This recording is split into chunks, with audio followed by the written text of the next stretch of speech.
Hi, and very good morning to everyone. You're welcome to the live stream of Brand Elmina. Today we are marking 147 years of the bombardment of Elmina by the British Navy and Army. This gunboat battle, as you might put it, happened because the king of Elmina, then Nana Kobena Gyan I, refused to sign an agreement with the British. And so it led to the total bombardment and burning of Elmina then. And the Elmina then was actually located in front of the Elmina castle. So the town was then located where we have this parking lot now. And if I walk forward all the way to that area there that you see, I'll try and zoom in. So that's here once stood the great Elmina town, all of this stretch from there all the way through to a few meters away from the Elmina castle. So this is the Elmina castle, which was built by the Portuguese in 1482. So one will ask, how did the Portuguese end up here on the shores of Ghana, the then Gold Coast? It wasn't then even known as Gold Coast. The Portuguese actually arrived in Elmina in 1471, as they were trying to go on expeditions to explore new places and also find new places for trading. So they ended up arriving on the shores of Elmina in 1471. So they were here, and along the line they decided to have a permanent place of residence. That's how come they built the Elmina castle in 1482. So, but then along the line, you know, Elmina was well known for its gold. There was a lot of gold here in Elmina, and gold is money. So there was a lot of eyes on Elmina. Everyone tried to have his piece of Elmina. And so that brought about the scramble for Elmina town, which led to the coming in of the Dutch. And so in 1637, there was a great battle for Elmina between the Dutch and the Portuguese, which led to the Dutch defeating the Portuguese, and thereby the Portuguese had to let go of their hold on Elmina. So if I will put this up, let me put up a map of the then Elmina. So this is a map of Elmina sometime in 1799. So if you watch here, that's the map of the fort with the then Elmina town in front. And just across the lagoon there is Fort St. Jago. And so to the left on your screen, that is actually where we now have Damambodo, the Dutch cemetery, or as we call here in Switchy. But then if you look, that place was actually just some marshlands and salt ponds. It was actually not inhabited. And beyond there is the Roman Hill, which is partially in view over here. So that was Elmina back then. This is a map of Elmina back then in 1799. So this is how Elmina looked like back then. So continuing our story, one will ask, how did Elmina town really look like? So we are just trying to get a background to the story of Elmina, how Elmina looked like back then in those days. So there is a painting of Elmina town which dates back to there's a painting of Elmina town which dates back to 1869. 1869. This is how Elmina town looked like in 1869. So that's a painting of the original town of Elmina, Anumansa, but then the Portuguese called it Elmina, or the mine. So this is how the town looked like before it was burnt and bombarded by the British in 1873. We'll come to that story. And so this is actually how Elmina town. This painting is a view from the Fort St. Jago. So the painter was on the Jago Hill and did this sketch of the Elmina town back then. So this painting dates back to 1869. And All of these images are available on Wikipedia. So when you Google and you go through, you do your good research, you come across all of these images. So sometime back in 1869, when the Dutch were about leaving, the Dutch were actually leaving they were leaving Elmina at that time, and the British were also sort of expanding their empire. The British Empire was looking at expanding its territories and see how they could get more lands and prosper. They had heard about the Gold Coast and they were actually coming in for Elmina because they knew Elmina was then a huge town of about, with a population, according to historians, a population of about 12,000 plus people, 12,000 plus inhabitants in the then Elmina town. So what actually happened? What happened was then that since the British were expanding their territories, they decided to come and take over the Elmina town. And so there was an agreement between the Dutch and the British to take over what was left of their possessions in the Gold Coast, because the Dutch were packing and leaving.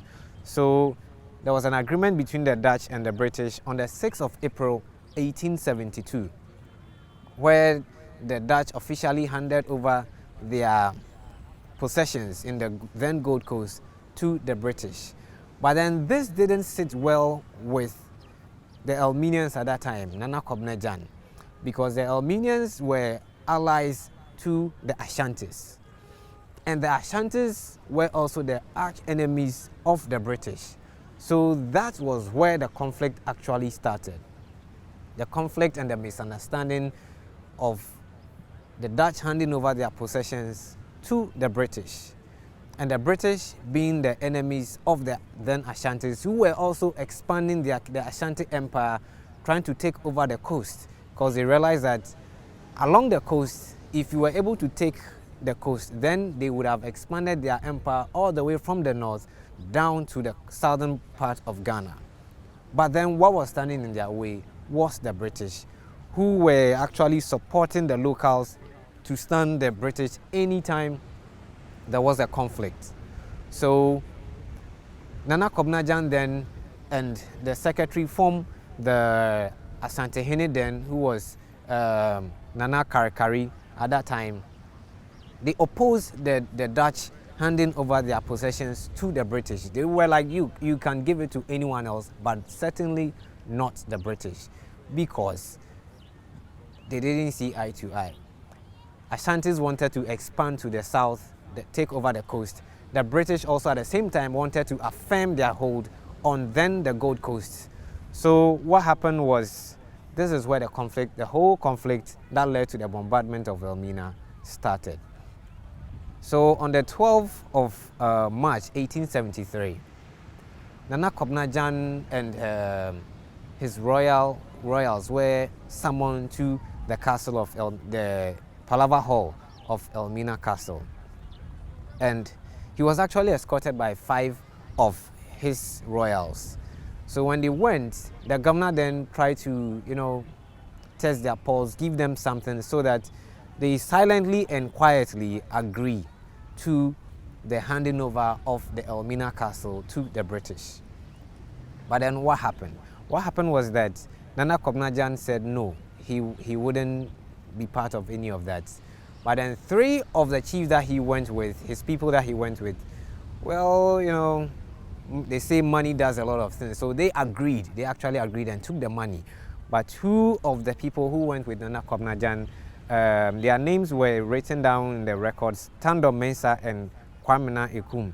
They refused to take this, to take the money actually that the governor was giving to them. So per the records, this is what Nana Kobena Gyan said. He said the castle belonged to the Dutch before, and the people of Elmina were free men. They were no slaves to compel them to do anything.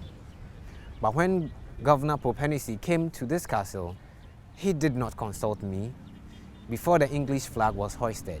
If he had considered me as the king, he would have done so. On account of hoisting of the English flag on the castle of Elmina, the people have brought me great trouble. They have disgraced me. They have also told me not to accept the flag. I also refuse to accept the flag. So this was said by Nana Kobena Gyan on the 12th of March, 1873. Now, if we go on, there is another quotation too from him, and this one says, that is when they went to the castle. He said, the governor offered me as a bribe a large sum of money to let that transfer go on smoothly and end peacefully. I refused the bribe because had I taken it, the chiefs would have turned around on me afterwards and said, I sold the country for money.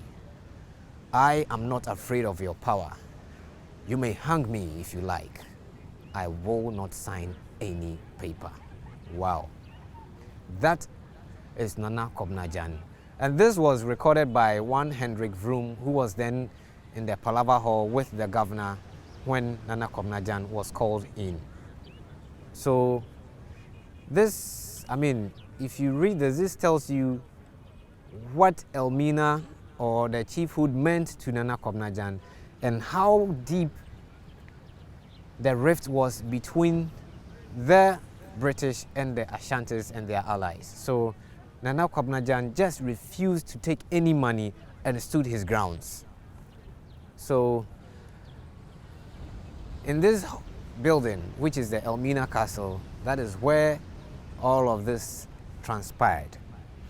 And history tells us that after this, Nana Kobena Gyan appealed to the Ashanti Hene then by the name Kofi Karikari, to come together to send him some reinforcements to fight the British.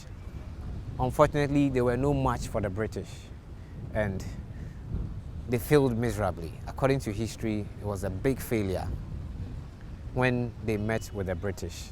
And this also appalled the British so much that they arrested Nana Kobena Gyan and sent him to exile in Sierra Leone. He arrived in Sierra Leone on the 30th of April, 1873. So he was exiled there for 22 years. And after he left on the 13th of June, then the unthinkable happened. The British were like, well, the Elminians are known for actually killing some of the Dutch governors who meddled in the local affairs of chieftaincy and other issues. So any governor who tried to meddle in the affairs of the Elminians was killed. It was actually done away with. So the British were like, okay, before these guys get up and start doing what they did to the Dutch to us, let's act. And so that led to the bombardment of Elmina. And then flourishing town of about 12,000 plus people was reduced to a fishing village. The town was burnt to the ashes. Everything was gone. So this was the bombardment of Elmina as illustrated in the London News. So those were boats on the lagoon. Cannons were fired from the lagoon, from the sea, and from the castle as well. And the Elmina town was burnt to ashes totally. Sad, huh? For not, agreeing to the transfer of a building, a structure on their own land. So this was what ensued after Nana Kobena Gyan sought the help of the Ashantis and refused to let the transfer of the Elmina castle from the Dutch to the British. So this happened on the 13th of June, 1873. After Nana Kobena Gyan was sent out into exile in Sierra Leone, his beloved Elmina was erased from the map of the world. And the British refused to allow the Elmina town to actually be rebuilt. And so what happened was, a long time after some time, when people started coming in again. So this is actually where the town was located, here, right, stretching right from where I'm standing now all the way to where the umbrellas are located and beyond. So those who know Elmina, on your way to Coconut Grove Beach Resort, there's a little area called Isa where we brought our live stream on Tuesday on how to preserve salted fish. The Elmina town then stretched all the way to that place. A town of about 12,000 plus people was just wiped off the map, straight like that. Everything was gone. So some cannons were also fired from the Fort St. Jago up there on the Jago Hill.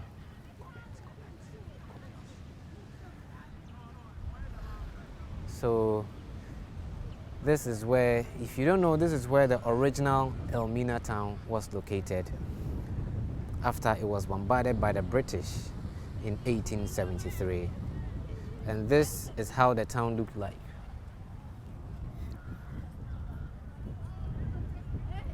So this was the Elmina town originally. This painting was done around 1869.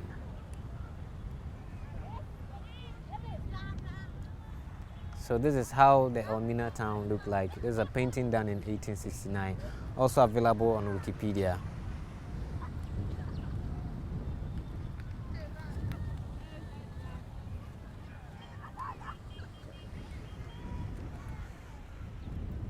So we'll end our stream we'll end it around here. But then in 1877, the Elminians petitioned for Nana Kobena Gyan to be brought back to Elmina.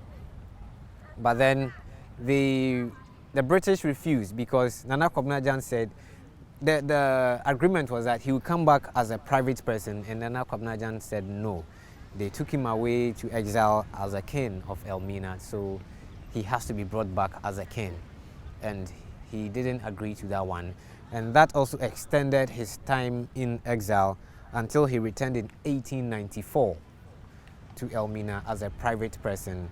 And sadly, after returning in 1894, he passed away after 2 years. So this is a photograph of Nana Kobena Gyan and his family and royals. There he is in the middle, in the front row, Nana Kobena Gyan the First.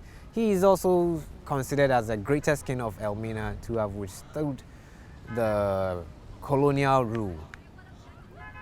Sadly, he passed away, a very sad man, after returning from exile in 1896.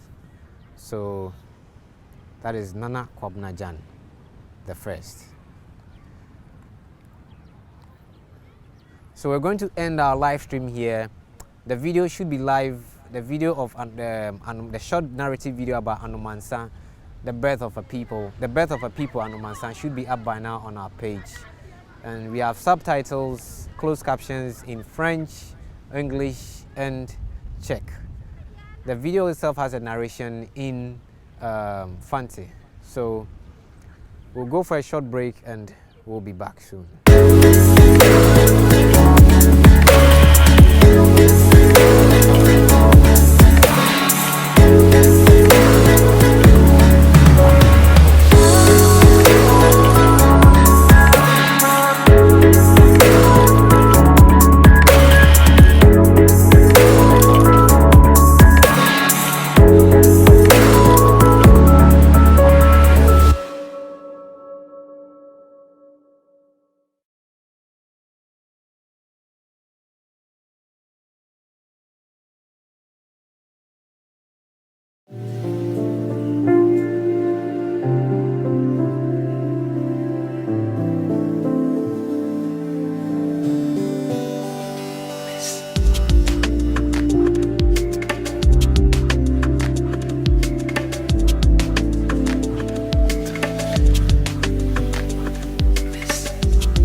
say welcome back. I have with me here Mr. Nana Preston. So in the video, The Birth of a People Anomansan, he played the role of Kwa Amankwa, who is believed to be the founder of Elmina. So, Mr. Preston, welcome. Thank you very much, Mr. Kunke. The first question I'll ask you is, what did it mean to you playing that role of Kwa Amankwa?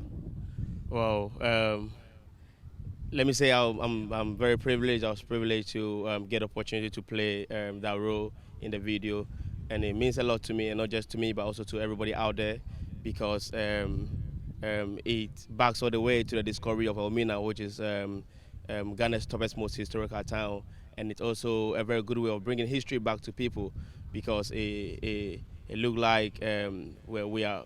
Our history, our culture is going out of the system. We are forgetting it. So playing such role in this movie means a lot to me, and it means a lot to everybody out there as far as history is concerned. Yeah. So did it have any effect on you when? Because I know in the movie you had to be walking through the town of Elmina whilst playing the role, walking, filming through the town, and you knew the role you were playing was really huge. What did it have any effect on you? Oh yeah, it had it had a good effect on me. I mean, it made me, I mean, dig deeper into history from the town I come from, because if I'm playing a role of the hero who discovered Elmina, it made me went back to look more into history, to look more into such person, and got a lot of feedback from people who saw me when we were shooting the movie that day. So it had a good effect on me. Yeah. Okay, so guys, the video should be up now on the page. What I would like to say is that share this video, like the video, follow us, Brand Elmina. We'll be bringing more of such things to you, just to create the awareness that we never forget where we come from. A people without their history or their background, you are not a people, you are not strong. So I'm sure there'll be more of such productions coming up. Oh yes, we are working. So to everybody watching us out there, we're still working very hard putting such productions like this together, and keep following us around Elmina. And yes, we'll keep you updated on how it goes and what comes up. Keep following us. Yeah. Okay, so I'd like to say a big thank you to anyone who made time to watch this video, and keep logged. We have a lot more coming. We'll be coming up with more live streams from time to time. Thank you very much.